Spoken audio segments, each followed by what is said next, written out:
locally Anita. Oh, wow. Okay, I heard a weird... Can you hear that echo? Testing? Echo? Oh, this is not good, guys. Neil, can you hear that echo? Yes, I do. Oh, the new Zoom is on.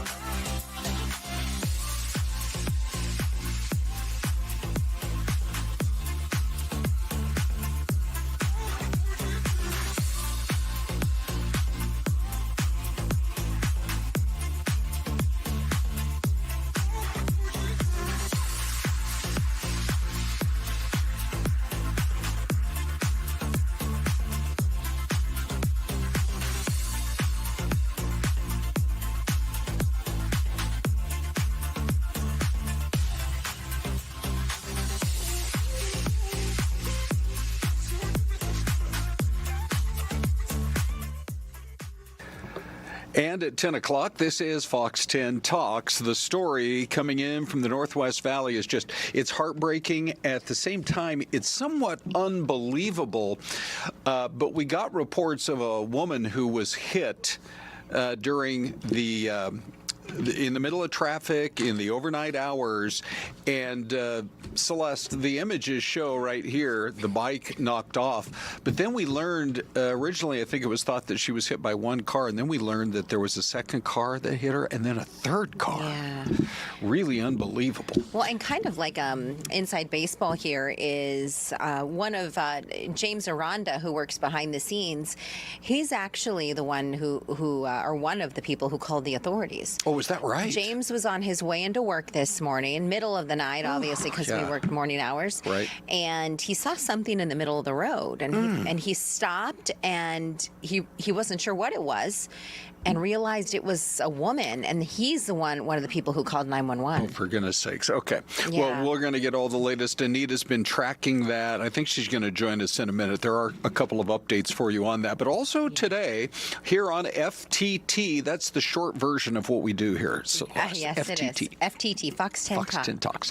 Here in the middle of the monsoon, how they're using drones and the smart grid, which I never realized the grid was really all that smart, to be honest with you, to keep the power on because, hey, we're in June. It's time to start talking about the monsoon. Prada is preparing for life on the moon. Yes. And so they've got some ideas for us. Moon suits. And then Brad Paisley says, that's it. I'm fed up with all of this talk about data centers. So he is going to try to take on one of these big conglomerates. You think it's going to be the topic of his next country song? How would that go? What kind of...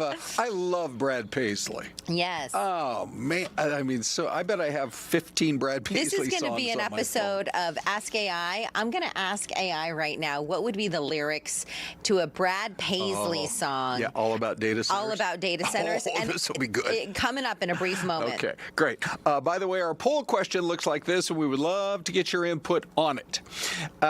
Trump is now telling Israel and Iran to stop the shooting. Literally, he said, stop shooting, come back to the peace negotiations. So what is your prediction about what will happen next? If you want to grab that QR code, you can join the conversation. We would love to know what you think about this, because 7% say, I am predicting that there will be some kind of a peace deal. He says we're getting close. I believe him. The U.S. obviously is watching all of this firing back and forth. It clearly is not getting involved. And the president reportedly had a strongly worded phone call with Benjamin Netanyahu. Yes. So anyway, yeah, those numbers, look at this. They are still moving around. Grab that QR code. Your other options are, look, he's been saying a peace deal is close for months.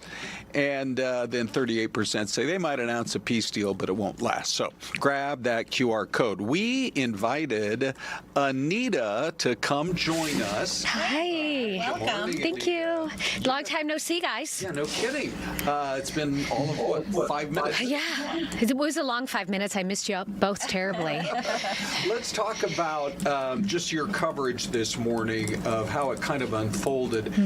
By the way, I think we can pop up your maps. Okay. Because you do have an update on that. I do. This just popped up right now, so you see the little square there in blue with the thumbs up. That means all lanes reopened. And this just came down within probably the past half hour, so it was a very extensive closure. We're talking about US 60 Grand Avenue. Pretty busy, especially in the early morning hours. It was closed east and westbound lanes between Glendale Avenue, 59th Avenue, Northern Avenue, 67th Avenue because of a fatal crash.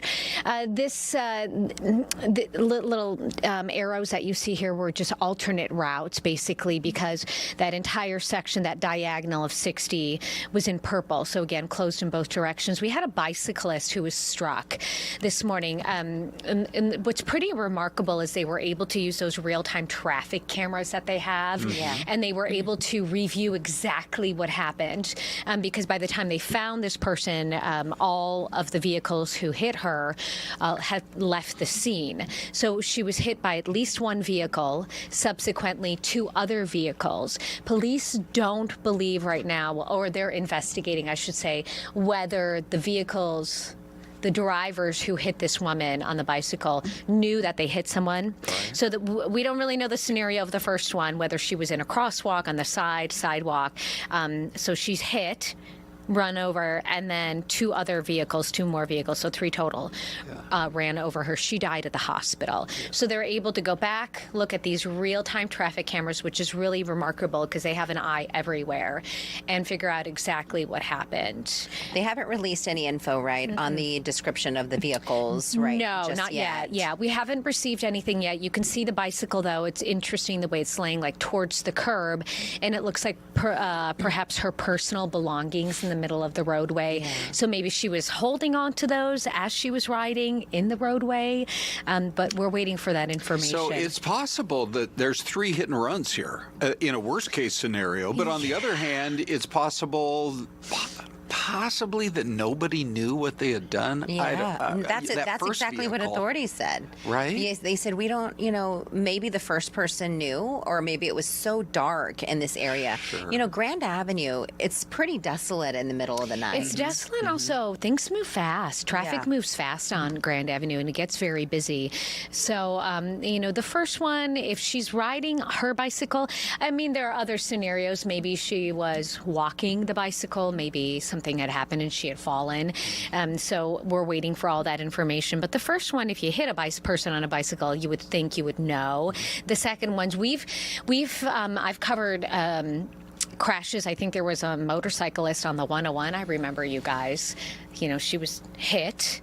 And then the other vehicles that unfortunately also went over her didn't know. Grizzly. Yeah. Well, I was sharing with Ron, and I wasn't sure if you knew, but James Aranda, he actually was one of the people who called 911. He saw it on his way into work. He stopped ahead of it, saw like the bag in the middle of the road, and he thought, what's going on here? He didn't know if it was a person or just like a pile of clothing or something. Yeah. And so he's one of the people who called. And so, there is a strong possibility that maybe nobody knew, potentially. Possible. You never know. But they do have a lot of that footage. Sure. And they are talking to witnesses like our director, James. So no doubt they'll get to the bottom of what happened. Yeah. But it's sad. A life was lost. Yeah. And then there's the trauma of potentially hitting someone, too. Maybe they could get more lights on Grand or something. Grand is tough. Grand scares me a little bit. It's the original US 60. Yeah. Out to the West Valley. It was a freeway before the 10 out west was. And we don't have traffic cameras like ADOT cameras along Grand Avenue, so we don't really treat it as a freeway anymore. But like Celeste said, it was the original. And I feel like, things move along very quickly there. Yeah, that's a good point. Okay, Anita, thanks for your report on that. I'll see you guys at 11. And we can also tell you, like she said, Grand has just now reopened. Here we go to Isabella. Hey, she is in the breaking newsroom. There are a couple of stories you're following, right? Yeah, we are actually keeping our eye on two big cases here across the state of Arizona. And that first one is going to be involving a former Prescott police officer, Brian Sutton, who was charged with manslaughter. This happened back in 2024. So what happened is former Prescott police officer Brian Sutton, he was charged with manslaughter in the shooting death of Daniel Leslie. And if you guys may remember, investigators say the incident followed a domestic violence call from the day before. Leslie was unarmed and running towards the residence when he was shot. So that trial is set to start today in Yavapai County. The second thing we are keeping our eye on, this involves the Ian Mitchum case, and we have been covering this case from the start here in our newsroom. But what now is happening is the state is deciding what that next move is going to be in this case. Now, if you don't know, Mitchum was convicted in the killing of Allison Feldman, but the sentencing phase of the trial ended in a mistrial. So now prosecutors are deciding whether or not to pursue the death penalty again with a brand new jury or move forward with life in prison instead. And with this one, there has been no timeline that has been announced for when that decision will be made. Isabel, good reporting there. Thanks very much. Thank you, Bells. And yeah, well, obviously, especially that Ian Mitchum case. Yeah. You know, I guess the decision's going to be in a matter of days now, whether they'll move forward. Or he spends the rest of his life in prison. That's the fallback, That's right? the fallback right now. Celeste, let's say that you run a company like, I don't know, SpaceX. Okay. And that you get a phone call from Google, and you're like, oh, this will be good. Wow. Hey, hey Google, They how's got it going? money. Good morning, Googs. Yeah, and they say, you say, hey, Googs, what if Google says, what could we rent some kind of compute from you? You know, SpaceX is out there. They're trying to put data centers in space, yes, right? That kind yes. of thing. And so you say, if you're SpaceX, you say to Google, sure, we'll sign a rent agreement with you. What do you got for cash? And what about a monthly rental fee? A month-to-month. Month-to-month rental fee? What would that cost us, Ron? You know, you might think, I don't know, many thousands of dollars. How about $920 million per month in a massive compute leasing contract? That just shows you, by the way, these pictures. Spectacular. Incredible.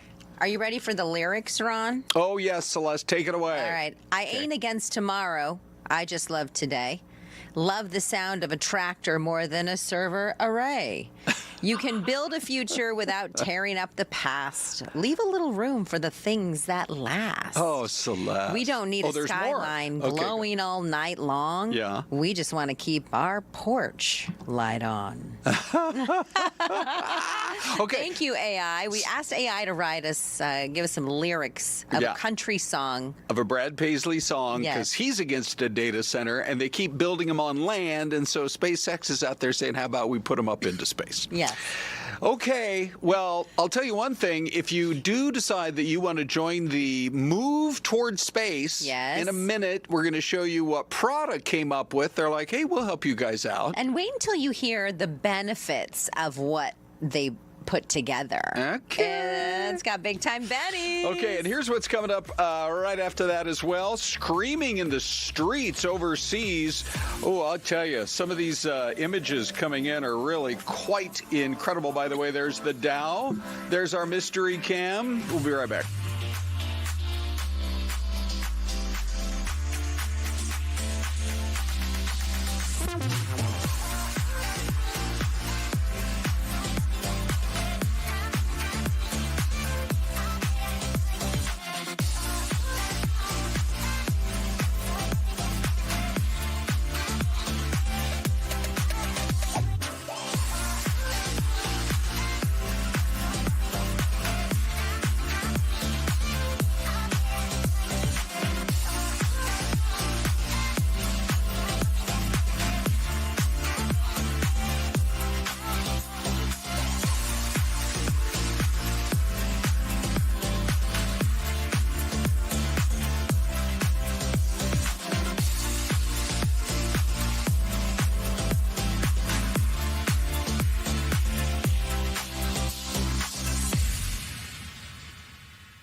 right, here we are, 10:15. Celeste and I are noodling that one around for sure. That's a preview of the mystery cam at 10:30. Hey, we have live pictures coming in. They're just now, police are starting to speak about preps for FIFA World Cup. Let's listen in for just a moment here on that. Hear what they're saying.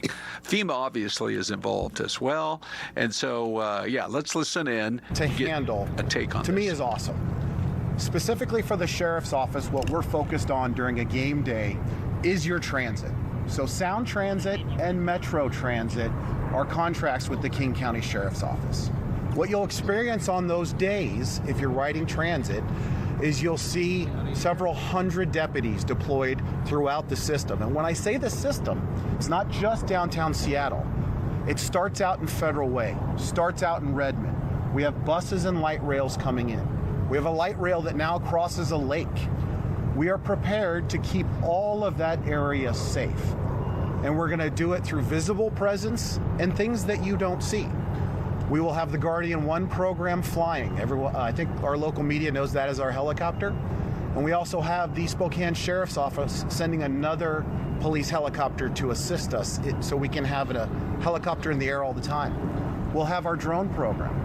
We'll have counter drones. All right. Sounds like they have a pretty good plan in place there in King County in Seattle. I think you can see just the tail end of the stadium there back to the left, obviously, where the Seahawks play. Yes. And so a lot of excitement there. He's talking about that light rail system. Apparently, it's now one of the most heavily ridden light rail systems in the country, Celeste. But I also saw a story this weekend, because originally I lived up there, so I find it interesting. If you ever see somebody get on a light rail train here, in the valley, and you wonder, I wonder if they really paid. I'm not so sure. Oh. There in Seattle, they're going to start putting in mandatory, you have to like flash your ticket In order for the gate to open so that people will quit riding for free. Maybe they'll start using that money to pay for new freeway systems. Oh, wouldn't that be amazing? Yes, come on, Seattle. Hey, Step it up. Speaking of amazing, let me get to this next image here. My understanding is the folks at Prada, Celeste, are ready for moon travel.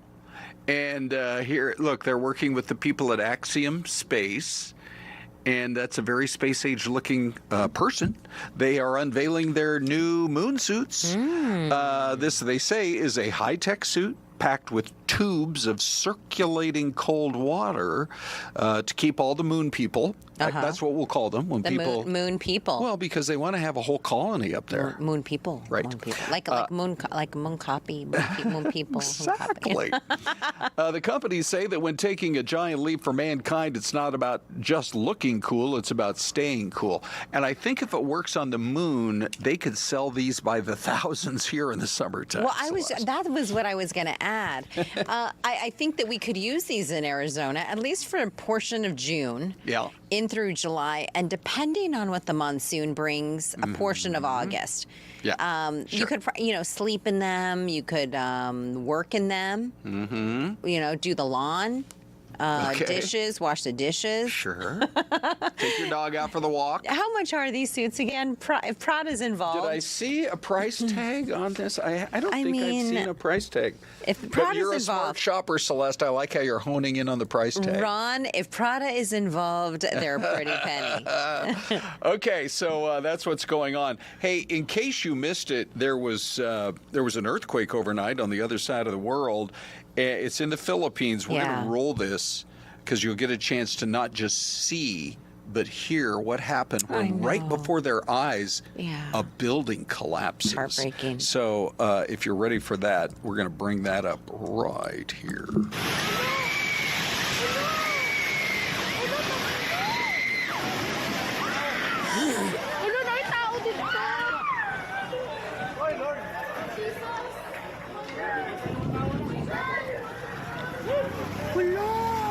Yeah, I mean, that whole part of that building just gone. And it was a 7.8 quake. The thing about it is, Celeste, it was miles underground. Yeah, really deep. And there were some concerns there was going to be some tsunami warnings to other parts of the world, but they say no, don't worry about that right now. But the U.S. mainland and Hawaii is completely clear from any type of concern when it comes to that. But it is frightening. It happened like in that schoolyard. I mean, you can the school was in the middle of like a ceremony or something, and this whole, I mean, it's just a big canopy. Yeah, you could just see it shaking, and they were yelling at the kids, get out from underneath that. So scary. And they said it did come crashing down, and everybody survived. Nobody was even hurt, they said, which is really quite remarkable. Let's talk just a little bit now about what is going on overseas, because in Iran, they said they're going to stop the firing of missiles. Yeah. Who knows if this will last 24 hours or not even that long. But Trump posted, and I'm assuming, he says they're talking almost every day. So I'm assuming that because he says, look, quit with the shooting at each other. Yeah. And so, that's a little bit encouraging. I mean, it is that someone is saying, but how long does it last? We just don't know yet. Yeah. It's like dealing with two teenagers at home. It's like, stop fighting. And then there's like a truce for like 10 minutes. And you're like, what? I thought we just talked about this. Let's do this. Let's go to our poll question. He tells Israel and Iran, stop shooting. What's next? Almost 20% of you say, I do believe a peace deal is in the works. He says we're getting close. 56%, though, say, look, he's been saying a deal is close for months. I don't believe it. That number, by the way, changing live because this is the whole technology with this QR code. So if you want to grab the QR code, you can be the next to vote. We'll keep watching these numbers move. They might announce a peace deal, but I'm very skeptical, and it probably won't last. All right, let's take a look at those numbers on YouTube. Trump tells Israel and Iran to stop shooting. What's next? Right now, 74% of you say he's been saying a deal is close for months. I do not believe it. 74%. So it's very rare for us to have the viewers on YouTube and on television kind of align, or you could be watching on Roku or maybe, some other like smart device. Yes. I think we have a lot of viewers on Roku. I was taking a closer look at the numbers. Were you? Yeah. Thousands, I've heard. It took me back to my statistics days, Ron. Oh, you know what I mean? The data. Did you take that too? I took a statistics class. I thought it would be boring, but it was actually really interesting. It was really interesting. You take the data set and you input it into the computer system. Next thing you know, it comes out with something like this. All right, let's go to Dave on the Dave Cam. Big Dave. I'm sure you guys have comments. A lot of good comments, but now Celeste has me on a rabbit hole. Not only do we have a lot of people watching on Roku, there are people watching us on LG, Fox Local, Amazon News, Fox10Phoenix.com, Vizio, Tubi, Samsung, TCL, which I don't even know what that is. That's one of the better TVs that gets made overseas. TCL. Oh, cool. On the lower price end, I'm very familiar with it. Thank you, everyone, by the way. But yeah, thank you so much for watching wherever you are watching. A couple of comments from online. Brett W. in Sholo says, I hope this war can end soon with a positive outcome, but I'm not sure if that can happen. And Sam S. in Maricopa says, Iran has never and will never be peaceful. The regime has to be completely eliminated before a peace deal can be possible. Keep the comments coming, guys. We love hearing from you. So, Celeste, I was, over the last few days, I was kind of looking through boxes of old photos. And I ran across a picture of my 4th grade teacher. I've never shown this before. Yes. And I'm gonna pop it up and I'm gonna see if you can find me in the class photo. Then it reminded me we didn't do enough with Teacher Appreciation Day, which was a few weeks ago. We should have that like once a month, actually. Yes, right? We love our teachers. We should. And so let me get over here to which one this is. Hold on here. This is going to be, all right, Celeste, there we go. Oops, hold on. It's this one right here. Okay, so Celeste, if you glance up there, this is Mrs. Walters. What was it again? Does it say 4th grade or 5th grade? I'm looking. Can you tell? That's a good grade. It might be 5th. I think it says grade 5. I think you're right. Because at on the last day of 4th grade, she announced, and I mean, this was the most applause I'd ever heard in my life because I'm just a little kid. I hadn't been to like a big football game. Yeah. And she said, I'm going to go to 5th grade and be your teacher again. I want all you guys to come with me. That is so sweet. So, Where am I, did Celeste? Yeah, she did. That's why we got 4th and 5th. Can you spot the hooner? in that group anywhere. Hold on one second. Hold on. And you all at home too. Let us know if you can spot. Top row. Hold on Now one second. it's not all the way to the left. That's Wade Cunningham. Oh, you're like middle left. And middle left. Are you wearing a striped shirt? Wait, there's a lot of striped shirts Yeah, going on. there Are you are. the striped shirt though? No, that's David Doofer. So hold on here. No, the striped. Here, let me give you more of a hint, Celeste. There you are. Which person? Oh, are you the one with the vest and the braces?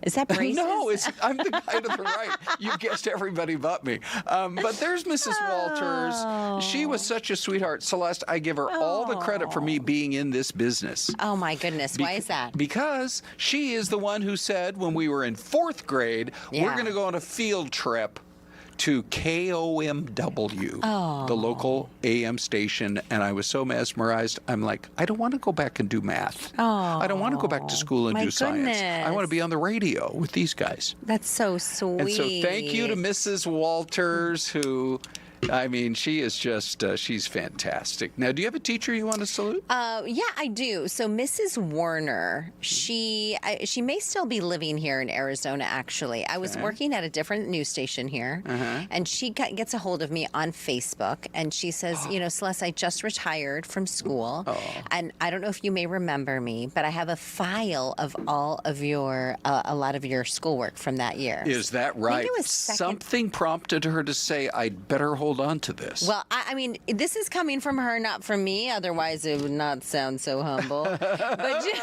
she said, I use some of your writings as examples to my other students. And she was in what grade? 2nd grade. Oh, that's so great. And so she brought over this file to the news station of all these old photos and pieces of work that I had.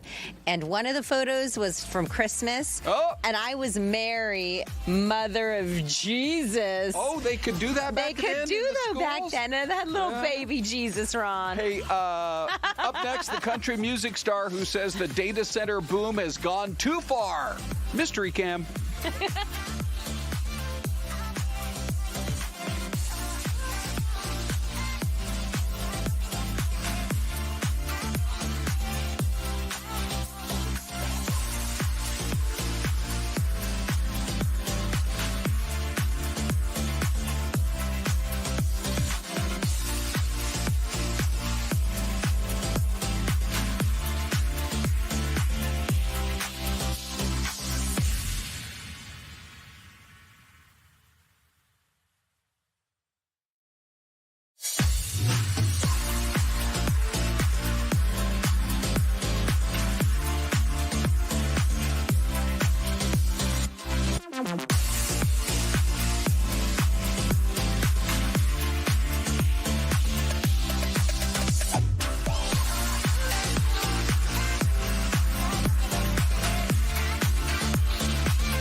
All right, there is another look at our mystery cam. We're starting to get your guesses in now, Celeste. Oh, we've got some good ones, Ron. Yeah, we've got a wide reach in terms of our guesses here. Yeah, so Deborah says Indiana.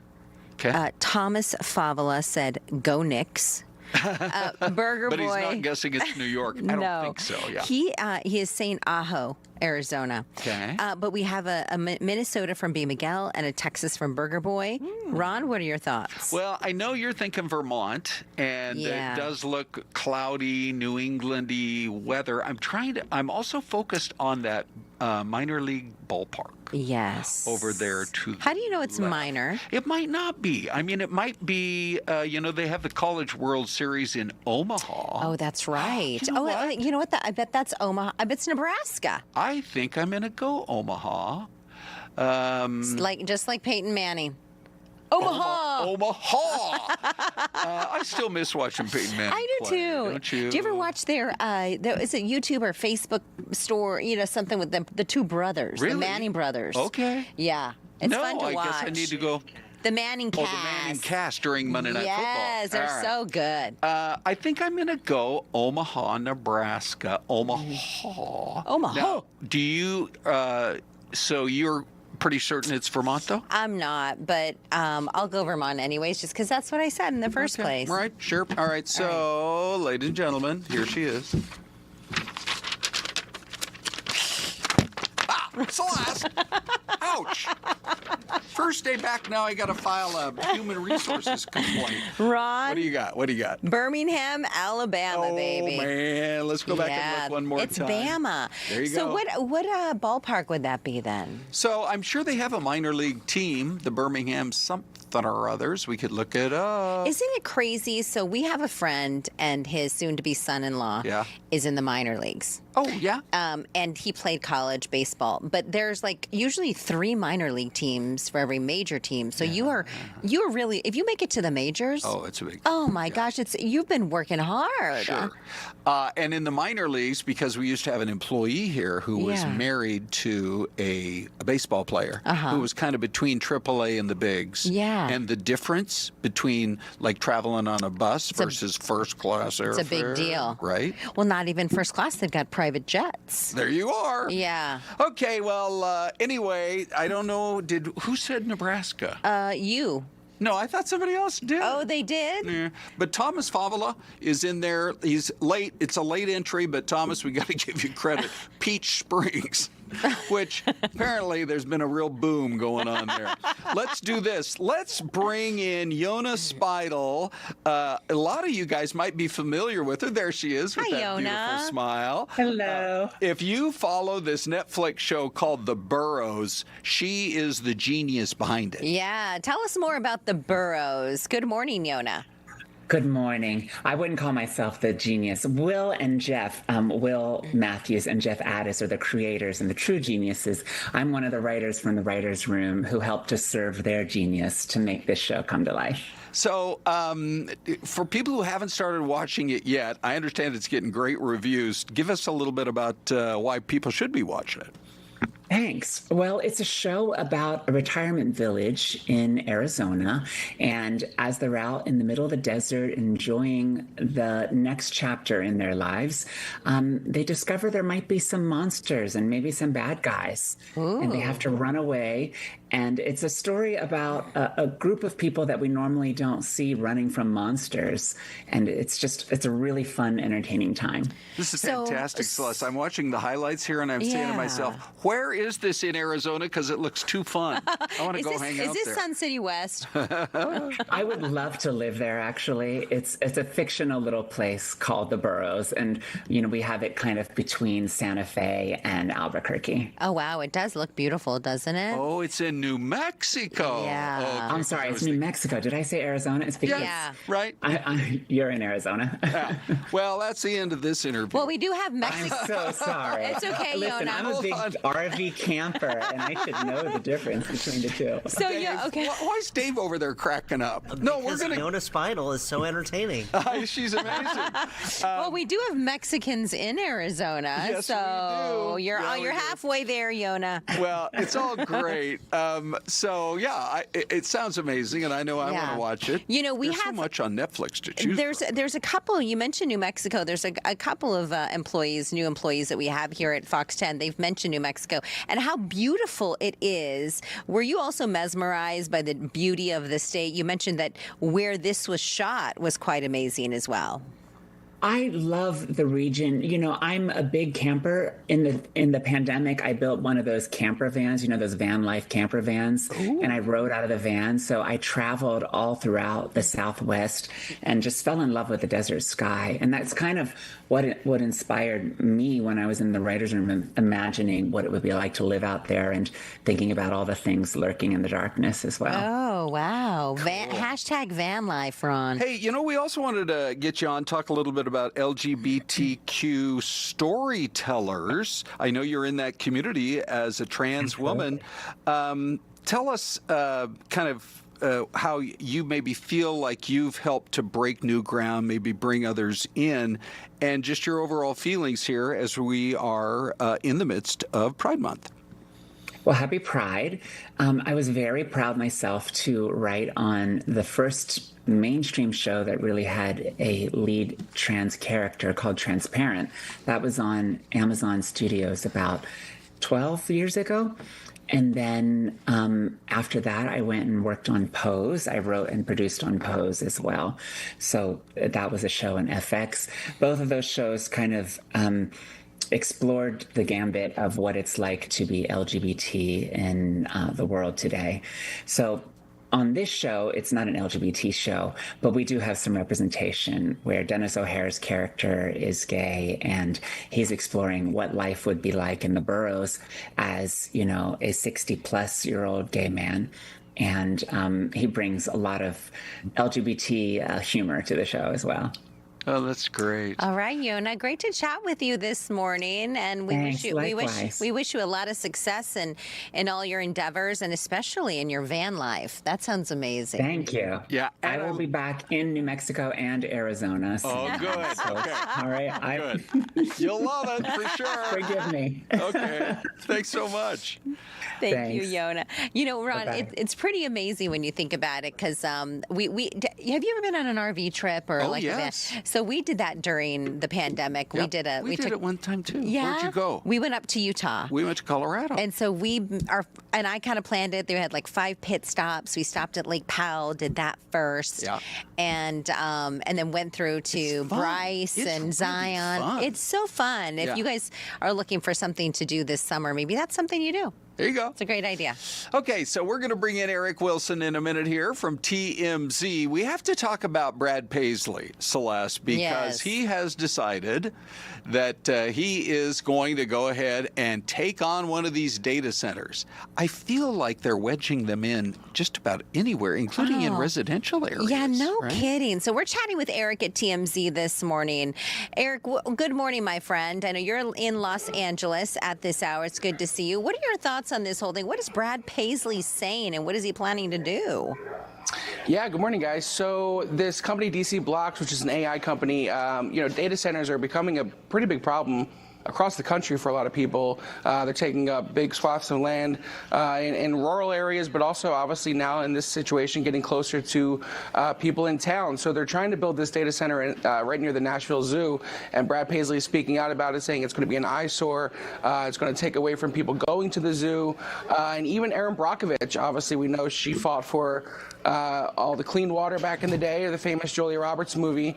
But even she's getting into the fight and trying to stop these data centers from really taking up a lot of land all across the country. So, this surprises me. I mean, we're all for progress, and frankly, I love hopping on the phone and asking questions to whatever, Chat or Claude or whatever's out there. But it just seems like they could be a little more selective about maybe moving out than right in towns.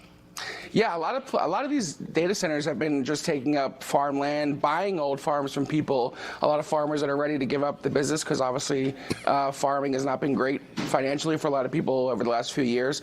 So even old farmers are selling their lands to these data centers, but this is the first one where we're seeing it really move this close into town. But AI is growing, and people are realizing how much it really takes to create and use AI, and these data centers are an example of that, and who knows how many are going to be put up around the world. Yeah. Do you have some there in like the center of LA? Have you seen, Eric? We have some that are pretty close to downtown Phoenix. I mean, I wouldn't be able to point one out. If you gave me 3 buildings, I wouldn't be able to tell you which one's an AI data center. We have giant oil wells in the middle of our city. I'm driving home through oil fields and things like that. So, like, you know, I can't really point out an AI data center being an eyesore. But if you're in a small town and all of a sudden this giant center that's just servers pops up, you know, that's when you're going to notice. Yeah, or if it blocks your view, right? If it's like blocking a view. I was sharing this earlier in the show that I think this is Brad Paisley is going to be the topic of his next song, his big hit, you know, next big hit. Oh, yeah. Well, hopefully AI doesn't write it, you know, because that's a contradiction. If you go back on YouTube 45 minutes, you can see Celeste with her new lyrics for a Brad Paisley anti-data center. Don't let him find out. Don't let him find out. Hey, let's talk a little bit about some words from Brendan Carr, who's been one of the most high-profile heads of the FCC. Why is he in the news? Yeah, Brendan Carr is speaking out against Scott Pelley, who did an interview this weekend with New York Times, speaking out about his firing from 60 Minutes. And he's saying that Scott Pelley's interview and what he said in the interview shows that the people in the media are out of touch. I don't know if, you know, where the connection really is here. But Scott Pelley spoke out and said that the people who are now running CBS and 60 Minutes are not qualified, and that's the most shocking thing he saw when he gave his tirade and then ultimately was fired. So Brendan Carr is speaking out, and he's obviously taking the side of the new brass at 60 Minutes. Well, there's a lot more to talk about that. You can read all about that big blow up at the meeting. Oh my gosh! And they've let go so many people there at CBS. It's wild. So we'll talk. Maybe we can come back and revisit that topic sometime Eric, thank you, buddy. So good to see you. You too. Have a good week, guys. We love our Mondays with Eric. That's for sure. Hey, by the way, coming up next here on FTT, using drones to keep the power, the AC, on during the monsoon. What a beautiful shot we're leaving you with here. We'll be right back.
Hello, everybody, and welcome back. I believe that graphic, Celeste, would place... Look, there's a guy driving his RV right now. Oh, my goodness. We're just talking about how much we love RVing. Yeah, we do. The Royal Dornoch, I think, is in Scotland. And do they have an RV sure park about there, that. too? By the way, it's 6:45 in the evening there. I hope they do.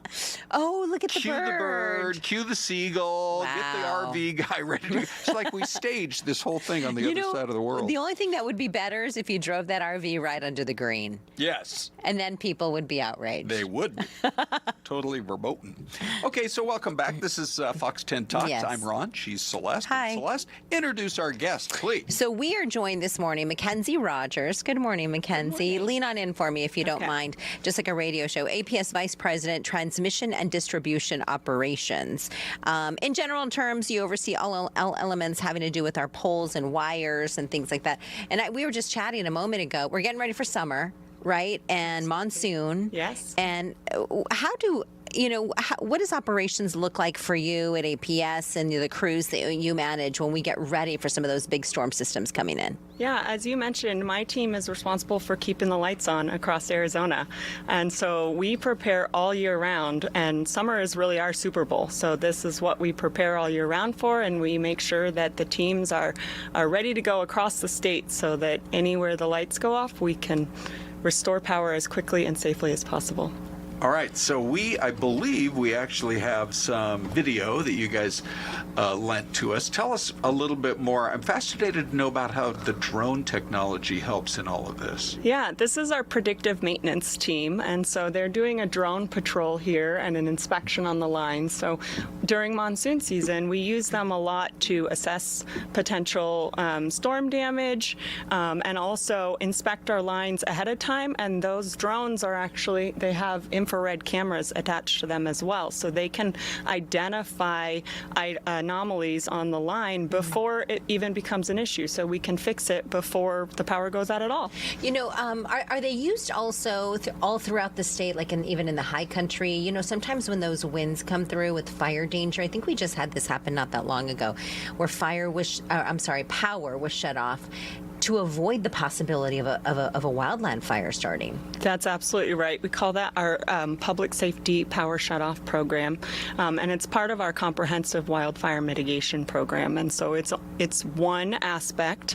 The drones in this case are up in that Flagstaff area, really assessing that damage and making sure that as those winds go through, that anything's identified in advance, and then the guys can come out and repair make any repairs that are needed. Were they able to use this technology at all in that whole situation up there a couple of months ago where the winds were going to be so intense that you had to shut down the power for precautionary measures? What did we learn through that whole situation? Yeah, the way that it works is that you obviously with the drones, you have to wait for the wind event to pass. Yeah. But we don't re-energize the line until we can guarantee that the line is in the best shape to re-energize. Okay. And so they're part of the assessment after this wind event occurs to make sure that we have visual inspections of all angles, whether it's overhead like you're seeing or on the ground, foot patrols, ATVs, all of the above.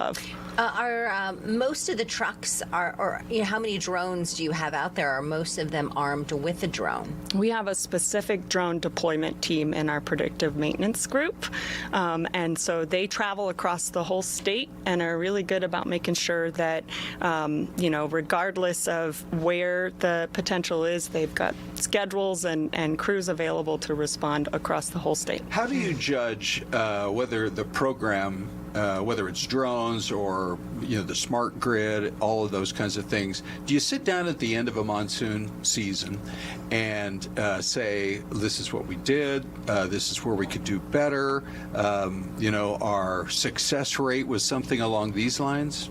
Yeah, we have an active patrol, or we have an active process in the beginning of monsoon season to make sure that we are preparing, inspecting the lines, and then afterwards we are very focus on continuous improvement. So we think about what went well, what could we have done better, how are we taking those learnings and then incorporating it into next season, because as you guys know, we see this every summer, right? So we take those lessons learned and we continue to improve as our system grows and also as the weather changes. So how have the drones made it easier for all of you to inspect the lines? Because before, you probably would have had to launch a helicopter or something like that.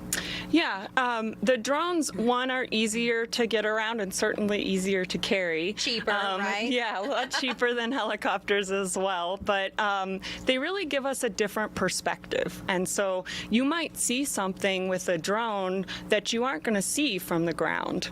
And you can see it a lot more effectively and efficiently than you'd be able to see it on, driving that truck up and down the right-of-way like that. So you'll get multiple angles and be able to identify more things that allow our lines to provide the top-tier reliability that our customers deserve. If we could use, Ron, if we could use music, we would use that song, Lineman.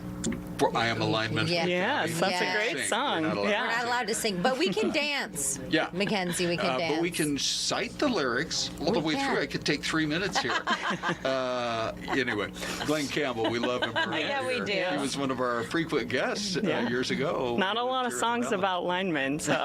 It's such an important job. It really is. Yeah. Yes. I have a photograph of myself actually up in a lineman in a lift. bucket? Good. Yeah, bucket. Yes. I have heard that those guys do make pretty good pay. How do you become a lineman?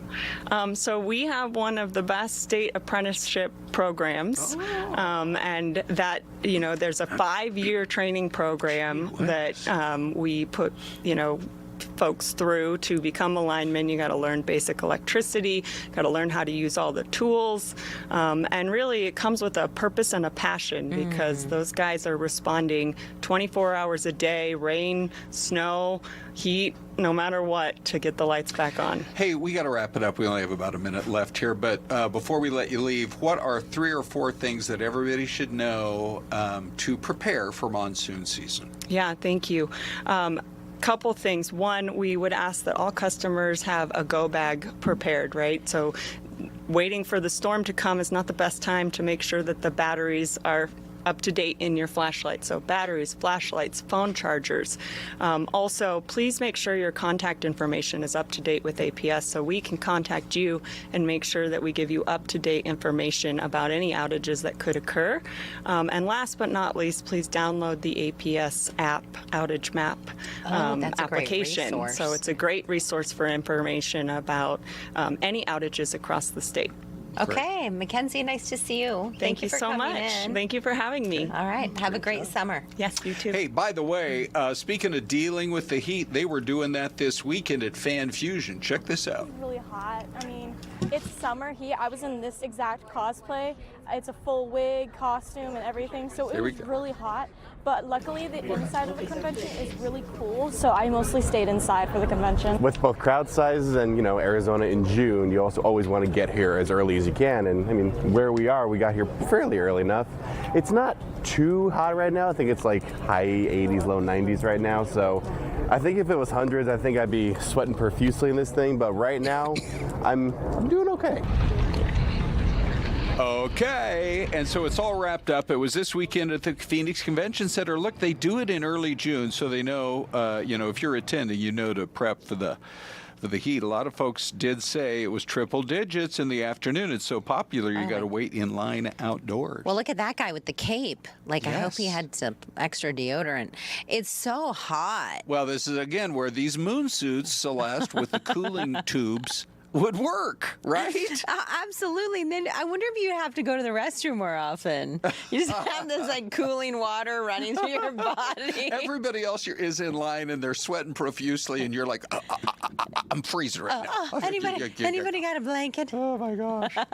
All right, Celeste, before we go, one of our favorite segments, which my understanding is we didn't spend a lot of time doing over the last couple of days. Oh, yeah, learn new things. It's time to learn new things. Celeste, here is your question today. Okay. And you know what, Dave? Do you have a moment? You can play along, too. Here is your question for Learn New Things. What is a gathering of flamingos called? Oh, gathering. Your options are a parliament of flamingos, a pandemonium of flamingos, or a flamboyance. A parliament, a pandemonium, or a flamboyance. Okay, Big D, you go first, buddy.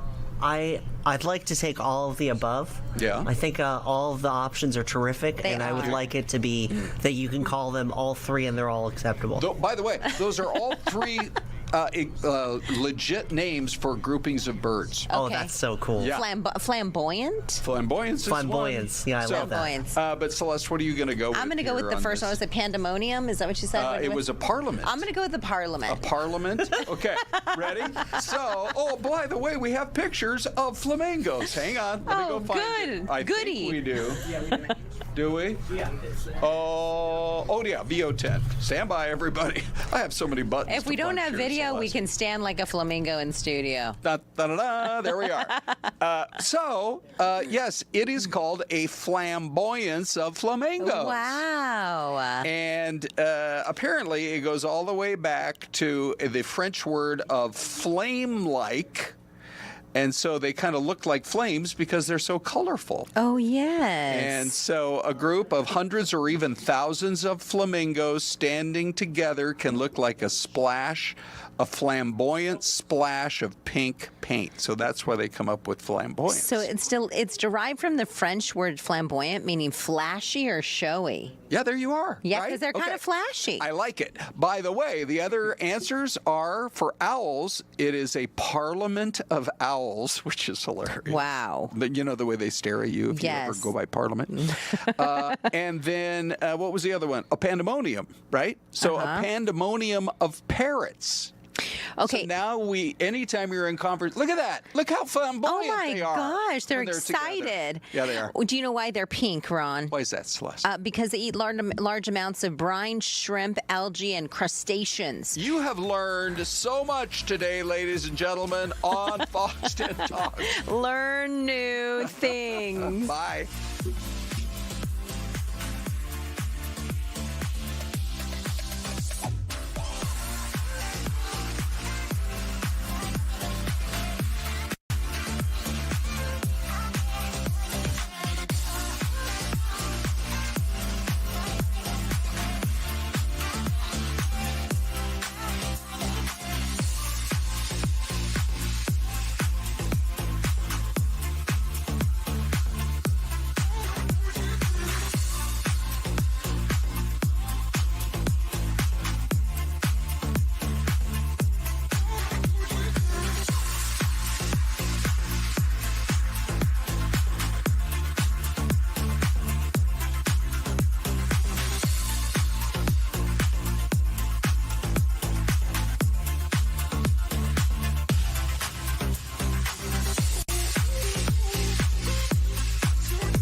Hey. It's How been are a you? long Monday, yeah? Yeah. Long, but it's going by fast. Does that make any sort of sense? That's exactly how I feel about it. Busy and it's going by fast, but it's still only 11. I don't know. See, I feel like it's already 11, It's Monday. but we've already done so much. We want to talk about a couple of things, you guys, and then we have Sergeant Cameron Lee from DPS on in the second half talking about the monsoon. Yes. That's June 15th. Can you believe it? I always thought it was beginning of July, but I know those dates have changed. So that's and we pray that it is in a more active season. Yes, and what is it that we said? Moisture. Annalisa said, or safe storms. We hope that they're safe storms. Yes. We want big active storms, but we want. Yep. So obviously, then with the monsoons, we've also. Let me pull this up. There we go. There's that 10-day. So they're nice right now. The temps. I think 104. Oh, this is great. Right. This is great. Yes. But then we have 110. 109, and it's just going to keep going up from there. Honestly, this is beautiful. I mean, I'm not going to more complain. can we? Right. This takes us to mid-June. Yeah. You know, by next week. So that's really good. So we are going to talk about the heat, and we're going to talk a little bit about staying safe. So I want to bring in health oncologist, Dr. Patel. Yes, hello. Good morning. Hi, Dennis. How are you? Okay, well, we can't hear you just yet, so it's probably on our end. Keep giving us a little bit of a mic check if you don't mind. Yeah, can you guys hear me okay? There we go. Yes, gotcha. Yeah, thanks for having me on. Okay, so you wanted to talk about the heat and heightened sunburn, skin cancer. I think that living in Arizona, we should be doing all of these things, like the sunblock and sun protection, probably year round. But many of us don't. But I will say during the winter months, I kind of lag a little. During the summer months when it gets really hot, it definitely changes. Mm-hmm. Yeah, so I think, one thing that's really important, especially in Arizona, but actually throughout the country, is wearing sun protection, protecting yourself against the sun. Arizona, especially, as you guys know, it's not just during the summer, but all year round, you get a ton of sun exposure.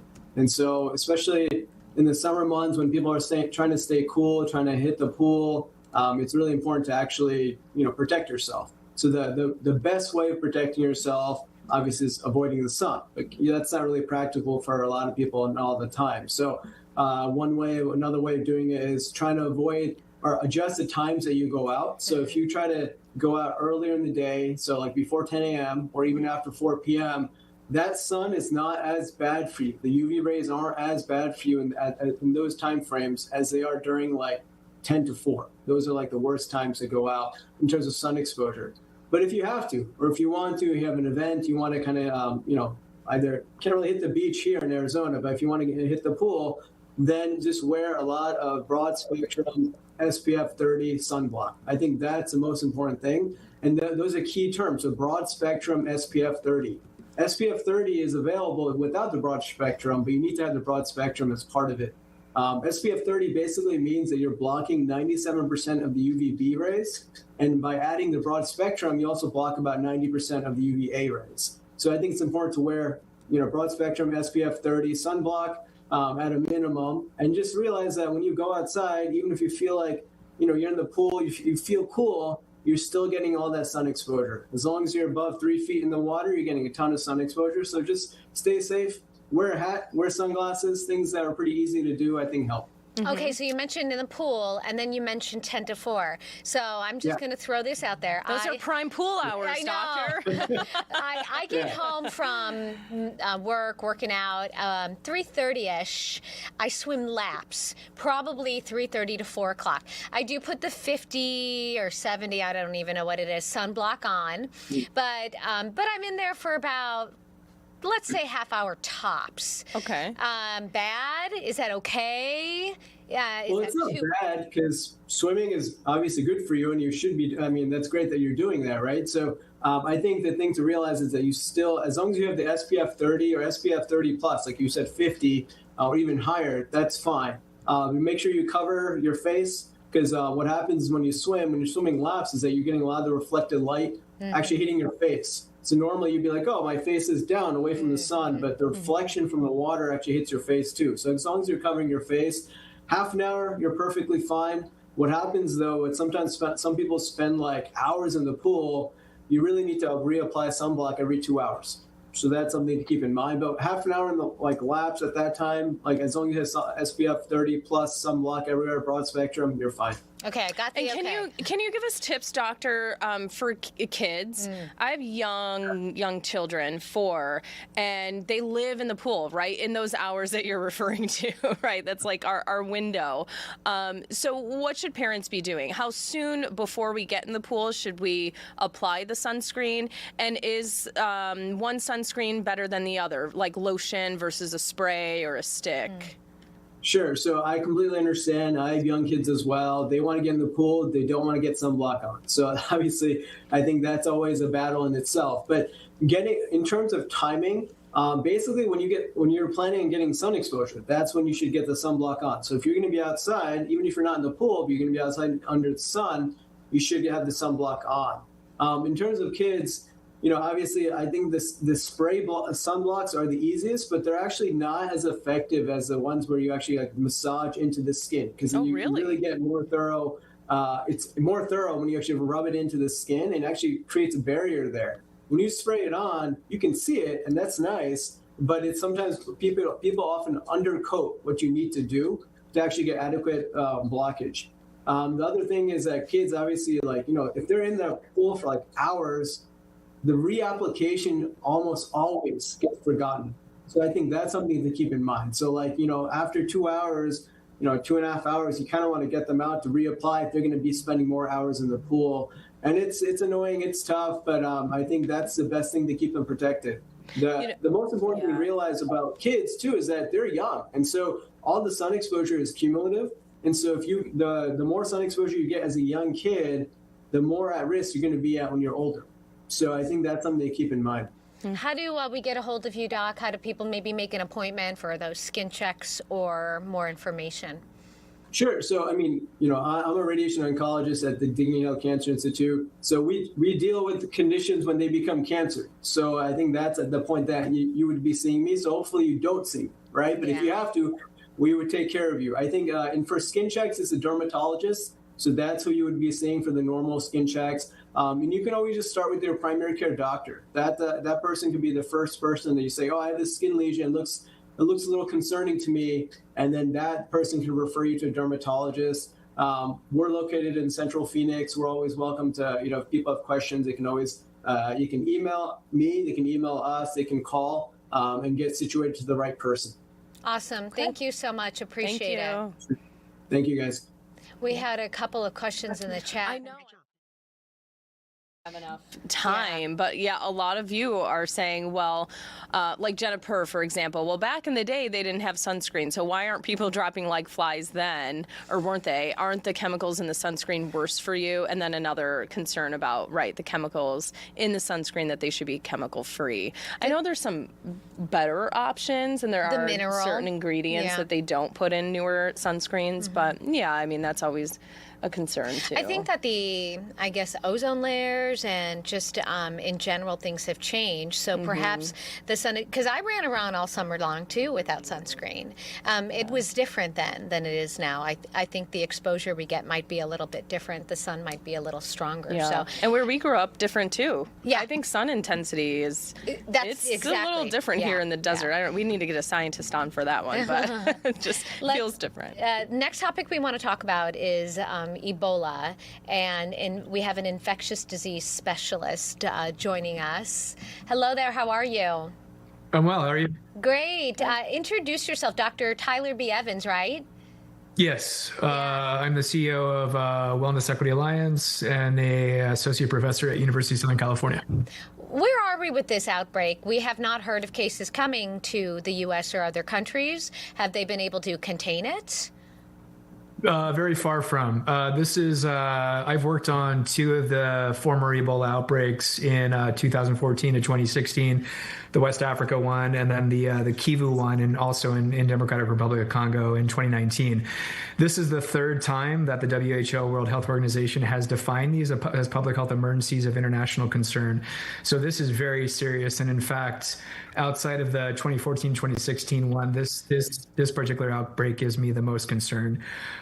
for 6 reasons. Happy to go into them if we have time. Yeah, please. Why is this one most concerning for you? So number one, we did not have tests in the field to really to be able to track this particular strain. So the most common strains that we're seeing are the Zaire and the Sudan strains. So Democratic Republic of Congo, for historical purposes, used to be called Zaire. So Zaire, Sudan, Uganda is most commonly where we're seeing outbreaks of Ebola. Ebola is what's called a zoonotic virus. It's an RNA virus. It's spread from animals to humans. It's typically through bat reservoirs. Marburg virus is a cousin of it. So typically when we're seeing the outbreaks taking place in rural areas, the Zaire and the Sudan strain are the most common ones. About 5 to 10% are going to be sort of either. This particular strain, the Bundi Bunja, is far less common. So we did not have the diagnostics out there. So that caused us weeks. And as a result, there has probably been a lot of spread throughout these areas in Democratic Republic of Congo and Uganda. That's number one. Number two, we lack the therapeutics and the basically treatment and the vaccinations for this particular strain. Again, the Zaire and the Sudan are the most common strain. I've been vaccinated for them. We don't have that for this particular strain. Now, we're still testing to see whether or not the prior vaccinations could be effectively used for this particular, for the Bundi Bunja strain, but the jury's still out on that. So we don't really have a solution to it yet. So that's sort of number two. Number three, conflict. This is the Democratic Republic of Congo is essentially the most conflicted nation in the world, arguably. Ever since the 1994 Rwanda genocide, which sort of spilled over into this region, it's been fueled by conflict minerals. Doctor, we have a hard break. By neighboring nations that are sort of getting into these spaces, Uganda, Rwanda, Doctor, can you hear me? et cetera. I'm sorry, we have a hard break. If you can hold with us for 3 minutes, we'll come back and we'll finish chatting. Sure. Thank you.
Thank you so much. We really appreciate your patience. I apologize. We have to take that break. It's required of us. You had a couple more points you wanted to make. Yeah, no problem. The conflict. This happened in the 2014-2016 outbreak as well. I talk a lot about this in my book, Pandemics, Poverty, and Politics. When you have sociopolitical insecurities, this leads to sort of the perfect recipe for infectious disease outbreaks to scale to epidemics and then pandemics.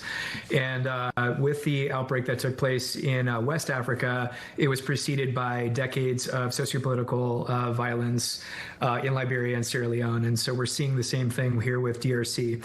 So real challenges getting into these sort of areas as well in terms of response. Number 4 is the urban involvement.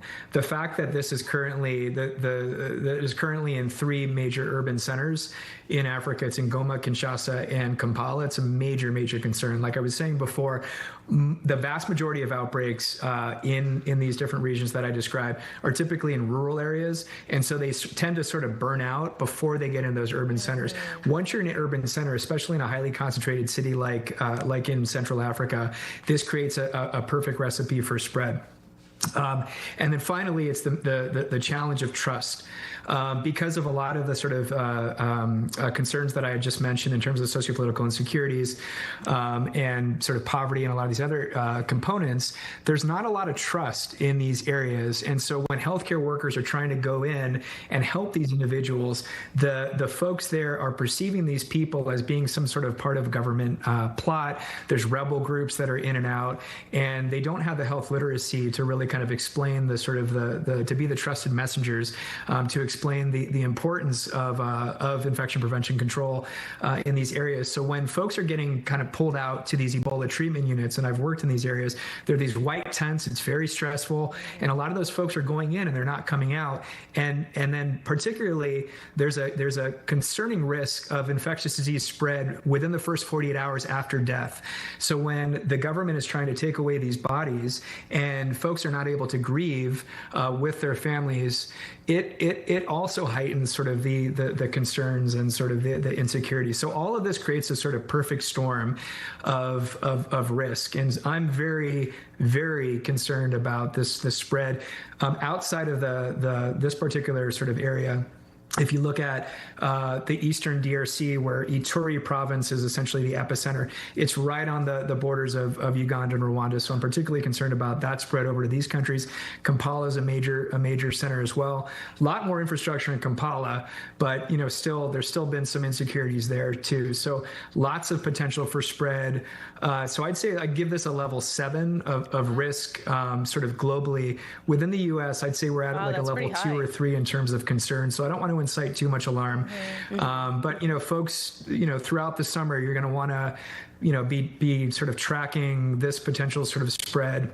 No cases right now in the U.S., but that could change. That could change at any moment. And the last thing I'll say is for the U.S., for the World Cup coming, I'm very concerned about that potential sort of spread of all these globalists coming in. I'm personally going in to see the World Cup myself, but I'm definitely tracking these numbers. Yeah, well, hopefully they make progress on that vaccine to maybe fight against this strain. I know you said, obviously scientists are trying to figure that out, but. How do people find your book? How do they find you? This is really great information and insight. Sure. Pandemics, Poverty, and Politics. You can find it on Amazon, Barnes & Noble. It's published by Johns Hopkins University Press. You can find us at wellnessequityalliance.com. We're a multi-state company. By the way, shout out to Good Sam. I did my training at Banner Good Sam. Awesome. Amazing. So I spent my Phoenician stripes. And then I'm Tyler Evans, MD as well. Great okay, info, amazing. Yeah, always an Arizona connection. Thank you, Doctor. Appreciate it. Stay safe and healthy. Right. Thanks. Nice. Thank you. So the doctor knows, and we were talking about weather, but the other big thing that we have coming right around the corner is the monsoon. Monsoon season. It officially starts June 15th. The video that we are watching right now, Sergeant Cameron Lee sent in. Yep. He's here. You didn't see him, but he's here. I'm here. Tell us about this video. So I took this video in 2016, and this was east of Wilcox, so between Wilcox and New Mexico. We were having a lot of issues, and the highway was actually completely shut down at this point because of the dust storm. And so that's where I went through, myself and another sergeant, and took this video because we really wanted to show the public what it looks like inside of one of these dust storms and how quickly you can basically lose all visibility. So we call these brownouts, and that's what this video was, is really purely educational. They can sneak up on you quickly, and when you get in the heart of them, I was going to say, it doesn't look too bad when you started the drive, like in the beginning there. Yep, exactly. So we just wanted people to be aware of what that could potentially look like and why we stress so much. Pull aside, stay alive. Why do we stress that? Because I will say it does. I'm originally from Buffalo, migrated here. So this is work. This is new so for you. So it still sounds a little strange to think, wait, pull over, shut my lights off, and sit it and kind of wait it out. Yeah. So I've been on this agency for 18 years, and when I started in Casa Grande back in 2008. Then we had a lot of issues between Casa Grande and Tucson with dust storms, and then even out on Interstate 8. We didn't have the pre-warning indicators that we do now and things like that. So I saw firsthand the fatalities, the destruction that driving into these storms, these dust storms, can cause. So Pull Aside, Stay Alive, it's a joint venture between us and the Arizona Department of Transportation. And it's avoiding getting into one of these in the first place, but if you do find yourself in one, the best thing to do is get completely off the highway, stay in your car, seatbelt on, take your foot off the brake, turn your lights off. Can we talk about why that is? Why are you pulling over? Because again, like Des said, I mean, we can see 10 feet in front of us, so we'll see a car. But also, why are you taking your foot off the brakes? You would want people to see that red light, would you not? So if you're pulled off the highway, we don't want people to think that you're on the roadway, and then they'll run into you. Follow. Yeah, they'll run into you. Yeah. You can see 10 feet in front of you, but that doesn't mean you have time to stop before you get there. So if you're on the highway, we'll want you to get off. What we really would like to see is people generally know when these haboobs, is what we call them, are coming. We have also a very foreign term to me before. Yeah, and I know there's been some controversy around that term in the past, but that's the official name of it. Usually those precede our monsoon rains. And now we have pre-warning indicators, dust alerts, dust storm awareness stuff is going out on your phone. You can get on your phones. My car Which you gets should it. not have in your hand if you're driving. That's right. Yes. So That's right. sometimes Yeah. maybe you don't see that dust storm warning coming. Yeah, hopefully you do. Hopefully you're planning your trip and kind of looking ahead so that you can avoid these altogether. I feel like these walls of dust, you've seen a wall of dust? I've ran into them. But, you know, I do feel like we're predicting these storms, but sometimes those huge walls of dust just come out of nowhere, and you can never really predict how quickly they're moving. You might be able to see which direction they're going, but it is tough. Yeah. It's tough to decipher exactly how and when you should be getting off the freeway. Get off the freeway? I mean, if you can get off the freeway, yes. better. Yes, even better, get off, go park in a parking lot. They do come through fairly quickly, so you're not going to be waiting there very long. There's one right there. Yeah, so just be patient and try and avoid them altogether if you do find yourself in one, though. And again, you start entering into one, it doesn't look that bad, and then all of a sudden you can't see anything. It's the same thing as a blizzard in some of our other states. So pull off the road completely. Take your foot off the brake, turn your lights off, and just wait it out. Well, and I wanted to, so I told you I'm from Buffalo. Yeah. And I remember so many times back and forth to college driving through blizzards. Yeah. And we even, and maybe New York State does this. I've been gone for a long time, but there was never anything that, told us to pull over. We would drive through a blizzard. Yeah. And if you're and we've got a lot of transplants here, so it is good to know, like, don't drive through this. Yeah, and sometimes we get a little overconfident in our abilities to drive, even in the snow, or, like I said, what comes after this is usually the monsoon storms themselves, and those can be very heavy. Yeah. When I worked in southern Arizona, rain is more terrifying to try to drive in than snow. No, you're absolutely right. When I worked in southern Arizona, we had rain so heavy down there that we would have to shut the road down because you could not see either. I wanted to ask you about that because we were watching some of this video and you see the freeways flooded. A couple of years ago, the I-10 was flooded in the West Valley to the point where, I mean, but people are still driving through, whether it's surface streets or freeways, people are still driving through. How are you guys responding to all of this, whether it's dust, whether it is the flooding and the rain? How does DPS prepare? Yeah, so we work closely with ADOT and then with our weather partners to kind of predict this stuff and see, hey, where's going to be our worst problem? And then if we have to, we will bring additional troopers on. We will stage troopers where we know that the dust is going to be coming through. If we know there's going to be a lot of rain, there's been times where we've done traffic breaks and actually taken traffic through the rain at a very controlled speed. So we're well equipped to do it, but nothing's predictable. So we can only provide the best information, the best guidance that we can. We can't guarantee that everything's going to work or be safe. We take some risks when we get behind the wheel of a car, but there's a lot that we can do to prepare to avoid those situations. And are you ticketing drivers who are still driving through some of these dust storms, or are you, maybe sometimes pulling them over and saying, hey, I don't know if you knew, you're supposed to, pull to the side of the road? Yeah, I mean, again, these are suggestions that we give. Obviously, we don't want you driving through flooded roads. There's a specific law for that, and our primary concern is keeping traffic moving. So if you drive into a storm and cause a collision, or a collision is a result of the dust, now the freeway or interstate's completely shut down for who knows how long. We see that option. What about rescues? We see these cars getting stranded on the freeways. Are you guys going in and rescuing people, pulling them out of their cars? We are. So a part of our agency is the agency support division, and what a lot of people don't know is we have 5 helicopters around the state, and those helicopters, their primary responsibility is search and rescue. So we support all the local sheriff's offices around the state. We will do those rescues. We train frequently on those type of water rescues. We have the best personnel on our helicopters that absolutely do that. You guys do it all. We do. Appreciate we you. do it all.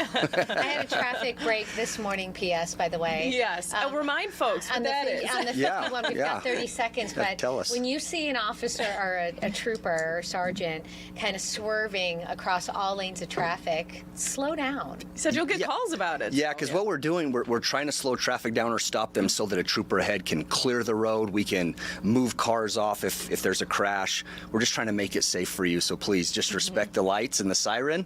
Slow down a little bit, and we'll get you home. Thank you. We'll have you on again soon. Thank you. Appreciate it. Thank you. You're staying. I'm going. Yeah, I'm staying. I'm hanging out with Ron. Okay, we'll be back soon. 2 minutes.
So it's Ron and Des at 11:30, and that doesn't hardly even look real.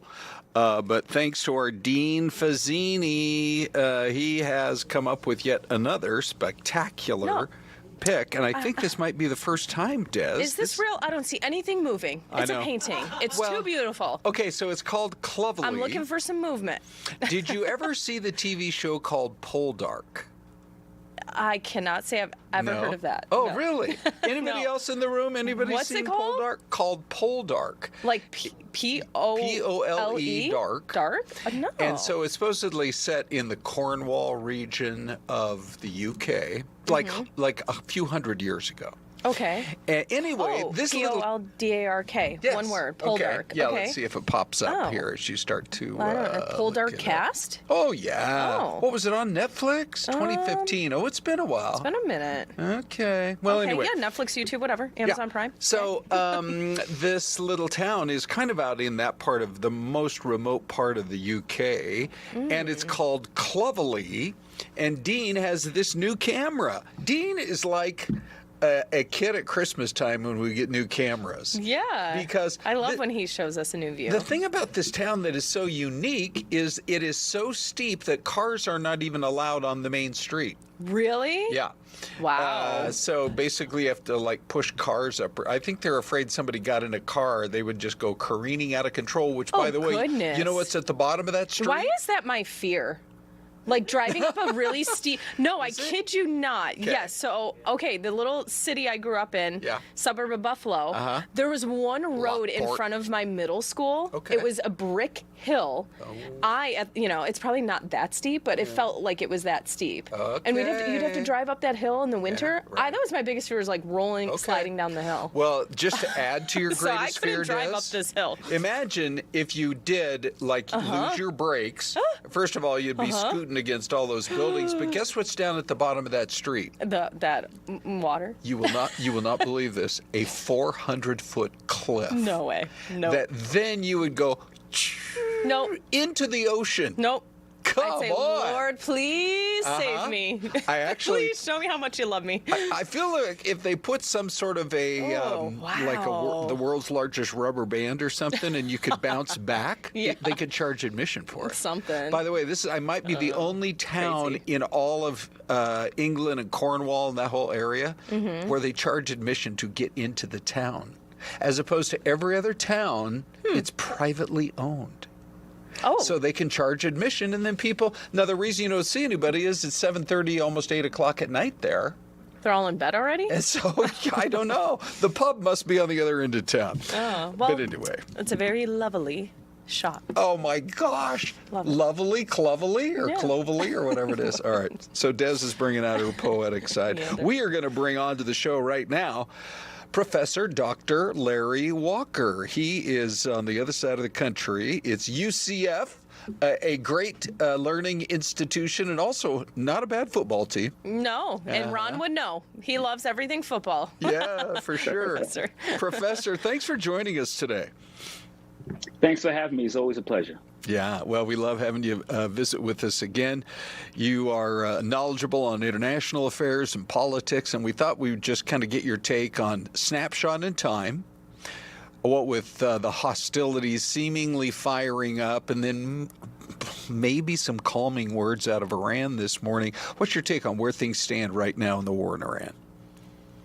I think that what we've seen the last couple months is that the peace in Iran is very fragile. Obviously, you could discuss in terms of what's happened in the last several hours, between Iran and Israel, sending missiles back and forth at each other, which we've, seen in the past. But over the last couple of weeks until the ceasefire, took place in April, we haven't seen as much hostilities.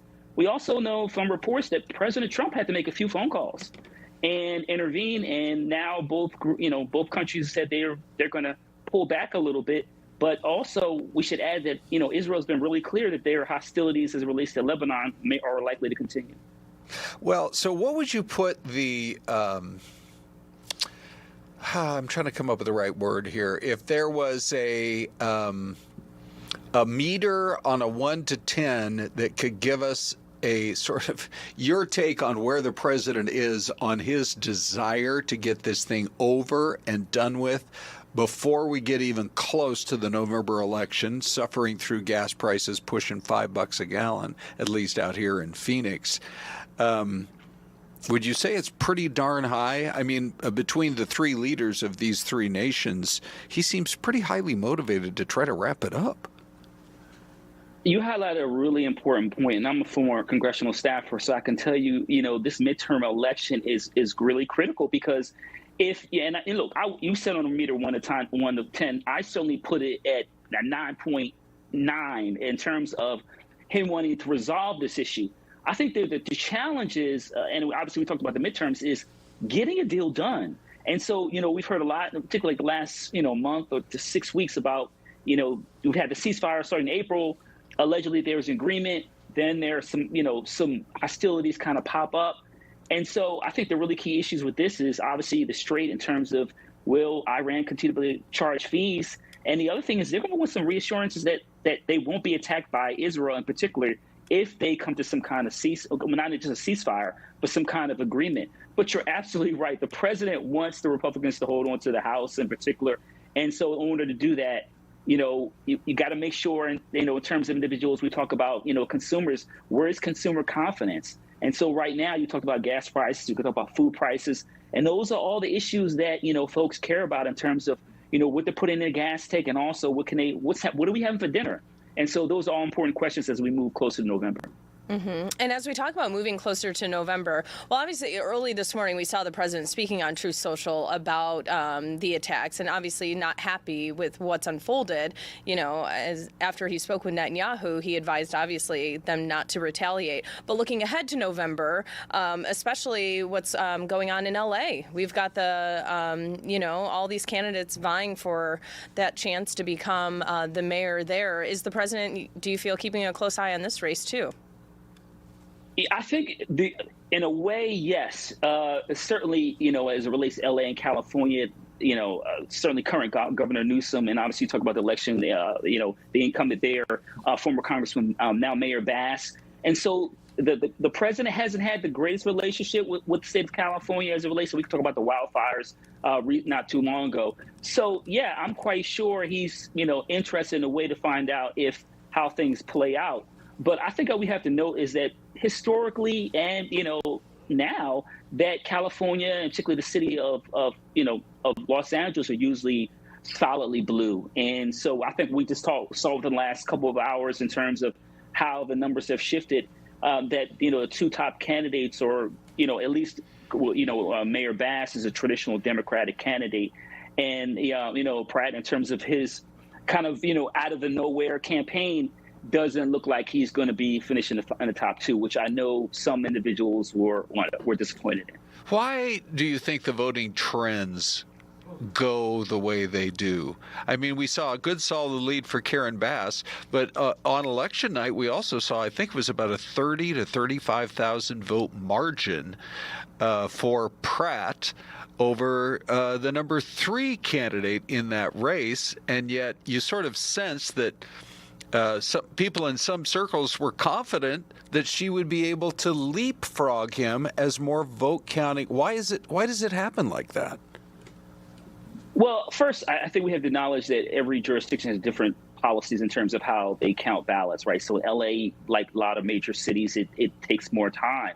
But I think the other thing is, as relates to his candidate, him being a candidate, and maybe why he has some appeal. I'll remind you that the former governor, Arnold Schwarzenegger, the big action star. So the state of California in itself has a history of kind of embracing this kind of outsider individual to bring change. And some people found his campaign appealing. But obviously, it wasn't quite enough based on what we're seeing in terms of the numbers that come in the last 12 hours. But like I said, LA is like some other jurisdictions like Arizona. Sometimes you embrace these people who are outsiders.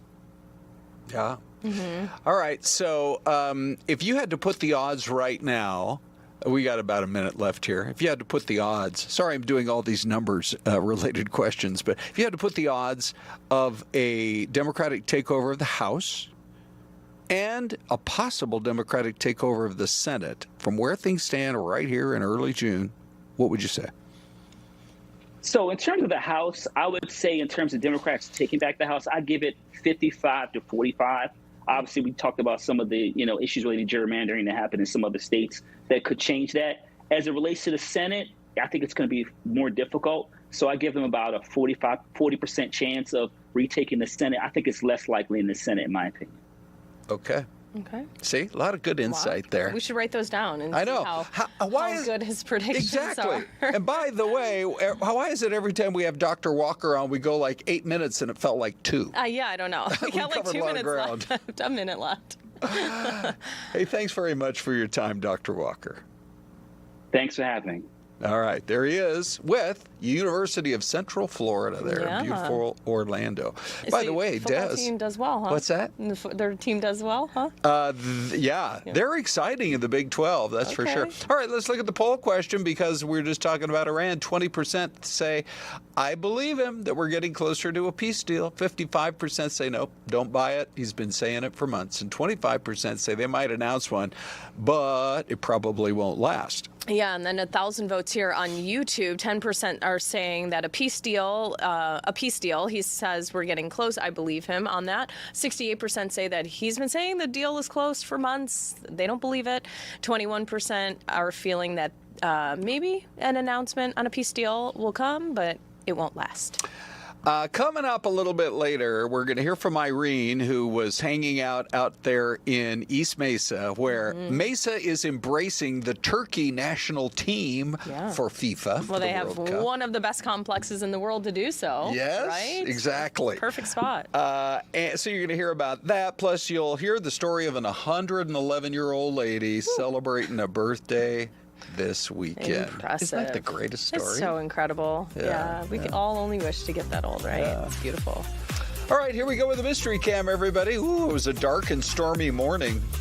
Where is it, though?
All right, everybody, welcome back. Ron and Diz hanging out with you. And boy, I tell you, I don't know who does the weather in this particular city, Des, but I hope they forecast rain because it looks like it's coming. Looks like it, doesn't right? it? You think it came already or it's coming? I don't know. It depends which way those clouds are moving, but it looks very stormy. I love, we're in the next couple of weeks, we're going to get to it where, especially if you look off toward the east, toward the Superstition Mountains or the Matazels, and you see a sky dark like that. You're like, bring on the rain. Yes.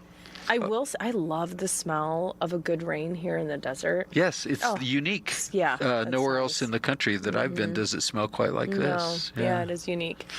We are getting a couple guesses in the chat. Linda is thinking this could be Missouri. Yeah. And then, let's see, Louis just got a guess in of Arkansas. So there we go. Those are two good ones. Yep. I love when Linda and Louie are guessing because they live like 3 miles apart from each other.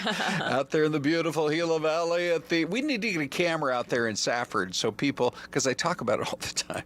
It's so beautiful. You have a 10,000-foot mountain that in the wintertime gets snow on top of it. And then you have this beautiful farming valley, the Gila Valley down there. So we love our Safford and Thatcher and Pima viewers for sure from out in the Gila Valley. And then I'm a little distracted too because they're talking about McDonald's right now. And then I'm trying to go back up and follow the conversation. Okay. They're also talking about Buc-ee's.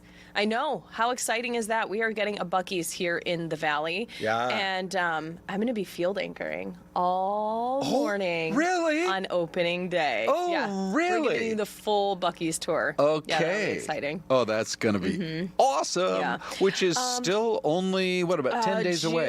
Is it the 18th? Oh, the 22nd. All right. Let me Don't double take check it as on that, but I think gospel, it's the 22nd. but it's getting yes. within a couple of weeks. Yep. I think I am going to go with Linda and go Missouri. How about you? You know, I'm going to go with Christine. She just said Kansas. I'll go with her on that. Oh, you know what? I could see that being like a Lawrence, Kansas or something. But here, I mean, Missouri's right next door. It's about an hour to get to there. Here, ladies and gentlemen. It is Harrison, Arkansas. Oh. Yeah. Well, okay, so that was Louis' guess. Yeah, it was Louis. Good job, Louis. Okay. Nice There's job. Harrison. I need to explore Arkansas a little bit more. I drove through. I haven't been.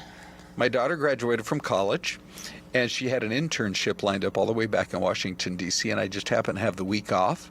And so we did a father-daughter road trip across America.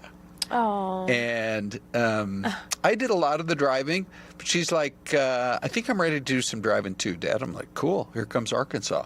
So she drove across the entire state of Arkansas. Good for her. Yeah. Nice. Right?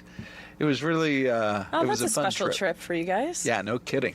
And then the next thing you know, we're in Memphis, Tennessee, and walking down Beale Street is something that should be on the bucket list for everybody. That was that trip. That was with her? Yeah. Oh, amazing. Oh, my gosh.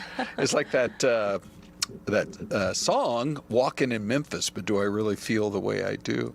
I mean, you walk down Beale Street and like every third door leads to a blues club or a jazz club. I mean, the music. Did you guys go into we did. a club? Yeah. Oh, good. And so they had the friendliest guy as the bouncer, I guess you would say. And then, you go downstairs. A lot of them are storefront, but then you go down a level and it's got a little bit more of a kind of a cozy. Oh, that's fun. What do they call it? Those are the kind of like speakeasy. You like a speakeasy, right? yes. Right, where you like don't know it's there. Yeah. Yeah, those are so cool. Yeah. Anyway, Memphis was a lot of fun. Yeah. You know, and then you got Graceland, right? You know, a couple of miles away. Yeah. Des, let's talk about this baby wipe story because I know you're paying attention to it for sure. Right? Yeah. I mean, I was a little surprised when it came through in our newscast this morning. I used these baby wipes with the kids, and I was just thinking, you know what? Not a bad thing to remind all our viewers today of this recall. Even if you don't have kids, if you have them at home and use them for yourself or whatever. But these baby wipes are sold at Target. They're the Target brand specifically as well, Up and Up. So it's their Up and Up fragrance-free wipes and the Up and Up cucumber. So the fragrance-free are the ones in the blue package and the cucumbers in the green there. And Target is saying that they did some, the company did some testing, and they found bacteria in the products.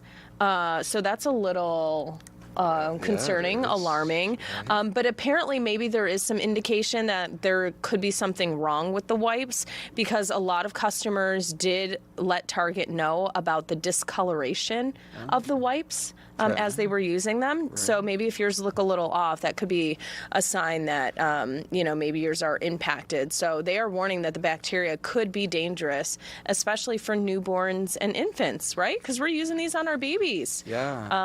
Not only their bottoms, but their face to clean up messes and whatnot. So, correct.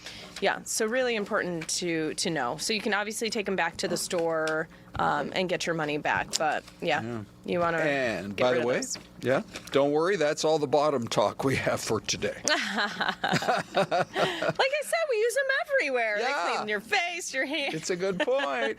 But you know what? I had wondered, because my Target, they do a lot of deals. Like you spend $100 on baby items, you can get a $20 gift card. Oh, yes. So I get those wipes all the time. I get like a few boxes of wipes and diapers ends up being like the $100 cap. So, do my you Target's been out for a while.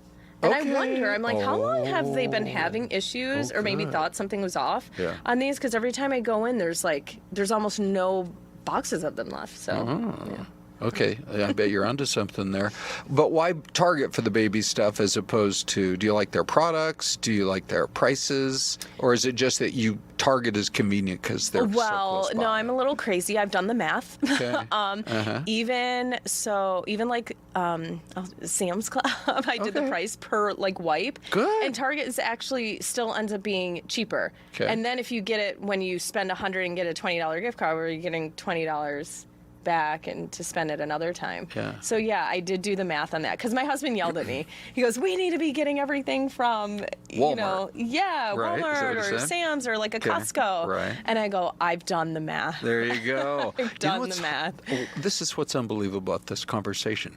Renee and I were having this exact conversation over the weekend. Were you? Because she's like, I'm going to put some orders in, because we're always babysitting. Oh, yeah. And we've got a couple of our grandkids are 3 and under. And so she was like looking at diapers. And I said, well, let me price check Walmart. Yeah. And in this case, Target had a better price. Yeah, that's what I'm saying. I was surprised by that, but Okay. So there you go. There's your Fun consumer fact. alert from Ron and Des. Just helping you save money, folks. Yeah, we are. Because we're both, I wouldn't say cheap, but we're both a little tight with the dollar. I don't know why you're so tight. Ron doesn't need to be that tight. I do, but I don't know. if I didn't need to be, I wouldn't be. I'll tell you that. Yeah. Okay, so let's just talk about a 111-year-old lady who's like our favorite 111-year-old ever on this planet. So if you haven't heard a little bit about what was going on yesterday, it was her birthday party. For us, that is a story that is generational as far as your love for others, your compassion to save people, and she has just demonstrated that all her life in everything she does. How about that? Oh, look at her. That is Grace LaFauci. She is 111 years old, you guys. And you were just hearing from her grandson, who obviously got emotional there as he was talking about his grandmother, because she was born in Manhattan, 1915, and then she had moved her family back to Rome. They lived there for 30 years during the Great Depression, and she even harbored 2 Jewish families from Nazis during World War II. So that kind of puts into perspective some of what her grandson was saying about her and the type of person she is. You could just sense the love he has for her. And she's a 111, so her kids have got to be, maybe 80-ish. And the grandkids have got to be in their 50s or 60s. He's an older grandson. But just exciting for that family. Think about, I guess maybe not everybody wants to live into 111s. But I don't know. I think it would be kind of fascinating. Like all the things that she's seen in her life and everything that's changed, from human rights to technology, medical advancements. I mean, she's seen a lot. Yeah. I mean, we hadn't even entered World War I for another year. I think we went in 1916. And the Wright brothers had just invented flight like a few years before. Oh my gosh. I mean, to actually fly around the world on an airplane or Right. cross country was like unfathomable us when she now. was a kid. It's amazing. Okay. Des, what story? We got time for one story. Do you want to go? I guess we better go to Mesa because we promised we were going to do it. Yeah, let's check out the World Cup action. All right, here we go. Hey guys, good morning. Yeah, I mean, yesterday, if you were out here, you saw our story from earlier. It was simply packed with lines of people excited to celebrate the Turkish men's national team here at Arizona Athletic Grounds in Mesa. We have David here this morning to tell us more about them practicing here. What is the whole timetable going to look like? Yeah, big day for us here at Arizona Athletic Grounds. First day of training. We expect the team to be here later this evening. Training will start on the field somewhere around 7:15 to 7:30. So big build up today. Lots of field preparation taking place, but we'll be ready to go. And then as far as the team, coming here, was this something that you guys were like, oh, this is really cool, we're going to have a lot of people come out to see them? Yeah. This has been a 2-year process for us. Wow. We applied for this a couple of years ago, so it's been a long build up to get to this moment. But yeah, very excited. We're looking forward to welcoming everybody down to Arizona Athletic Grounds tonight for the open training session. And as far as people who want to come see it, I understand that you have tickets, but they're sold out, right? Correct. Admission into the stadium to actually see the training tonight is sold out, but we do have an open available concert to everybody starting from about 5:15 to 6:45 this evening that everybody can come down and enjoy. And you don't need tickets for that one, it's free? You don't need tickets for the first couple of hours, you'll just need tickets for the training inside the stadium. How much of an, I guess I would say, honor is it for Arizona to host something like this, to be part of such a worldwide event? Yeah, I mean, it really does put us on the